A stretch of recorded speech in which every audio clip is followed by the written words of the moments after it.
Hi guys, Olivia Ponciano here with Carnivore Queen 31. I'm here to do a pod change. I already took the needle, which you take this little piece here, and I don't know if you can see it, but you just basically take the needle and you screw it in there. And this will tell you what to do next, which we already did that step. You take the needle, you fill it with air, and you take the bottle, the little insulin vial, you push the air in it and you pull back and you draw the insulin in it. And then you put it in this little dot right there. You stick the needle in there and you put all the insulin in there, and when it beeps, it's ready to go. And then you put it on top of the device and you let it prime. It says now that it is primed and ready, and that's my Dexcom making that noise. It's like, your insulin is too high, you need to put on a pod or take insulin. Once it's full and it's primed and it tells you the next step, you pull off this little clear tab.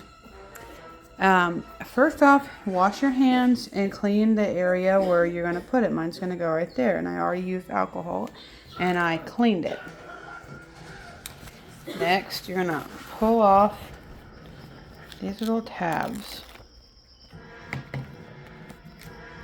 It's kind of hard to do this with just one hand. Pull off those tabs.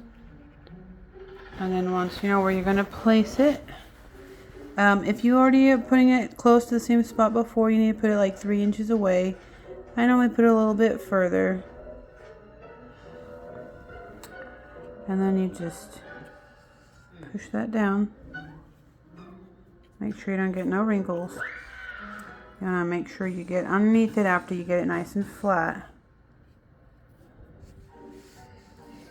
And you get it on there really good.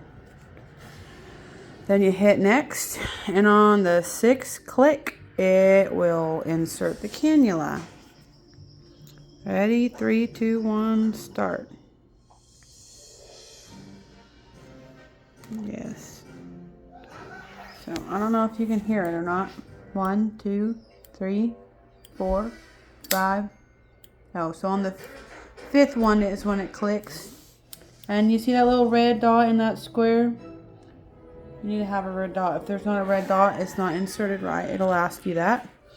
And yes, we see the red dot. I'm gonna put it on automatic, because I already have my Dexcom. My Dexcom is placed on that spot right there on my stomach. So, and also when you have a Dexcom on and you also have the Omnipod on, you have to have them in the same kind of like area. So this is here and that's there. You can't have the Omnipod on your other leg and then have the Dexcom where I have it. Otherwise, if it's too far away, which that's more than 6 inches apart. It says it needs to be 6 inches apart, but this is more like 12 inches apart, or maybe even more. But because they're on the same side of my body, they're able to communicate through Bluetooth. If you don't have them close enough, they can't communicate through Bluetooth, and then the Omnipod cannot do automatic settings. And automatic settings basically will give you just a little bit of insulin from this pod when your sugar starts to spike. So you'll never have a spike if you have it on automatic, because it'll regulate your sugar level and give you insulin when it can see that it's starting to go up when you're not eating. And every time you eat though, so say I eat right now, 1 second, let me put in my code. Every time you eat, though, you do need to pump it in there. See, it already has my Dexcom. This is my Dexcom. That's my level 341. So, I didn't eat. My sugar's that high. I don't understand why it keeps getting this high. And I've been doing carnivore.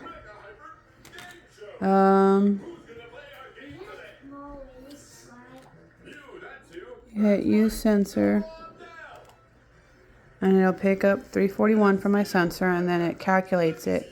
And it gives me the right amount of insulin. And then you hit start. And it'll give me that insulin enough insulin to bring that 341 back down. Yeah, I need help. I need somebody to contact Ken Berry so I can get a hold of him through email or through video chat or something. Because I'm doing carnivore and I've done even the keto, and even eating just meat, I'm still having a bunch of problems with my sugar levels. I'm still having to take my insulin. And I don't know if it's because of me having kidney disease, a genetic kidney disease, and the heart failure, if the three triangle effect is what's causing the diabetes or what. But like, I've been doing good with my diet and my sugar levels went down. Right now, I think it's 11 something for my, what do they call it? My A1C was 11 point something or 10 point something. And last year, whenever I checked it when I was doing the carnivore diet for like 6 or 7 months at that time, like I had made it, let's see, April, May, June, July, August, September, October, November. It would have been 9 months because I had started it in February, March or something. I can't remember. I started it in the beginning of the year last year. I think it was like February or March or something. But in November of last year, 2023, had my defibrillator go off, and ever since my defibrillator went off, my whole body was out of whack. It was so weird, so crazy. It just was no longer accepting carnivore. Like, my sugar levels went out of whack. I started having high blood pressure being on all of my medicines. I started having problems with my kidneys, constantly getting sick. My immune system was out of whack. Everything was all off the chart. Finally, now my immune system is getting back to where it needs to be, but my kidneys have still been giving me problems, and so has my heart. They found out that I have afibrillation, and when I had that AFib episode, that's what caused my, what is it, ICD? My pacemaker. It's what caused my pacemaker to go off from the afibrillation. And ever since that happened and my pacemaker went off, I've been having problems nonstop with my sugar levels being out of control, and my A1C has been very high. It's been like 10.6 or 11 point something. But last year, before it had gone off, it was only 7.4 or 7.5. In the beginning of the year, in January of 2023, it was 9.1. And then in August of 2023, when they rechecked my A1C, it had gone from 9.1 to 7.4.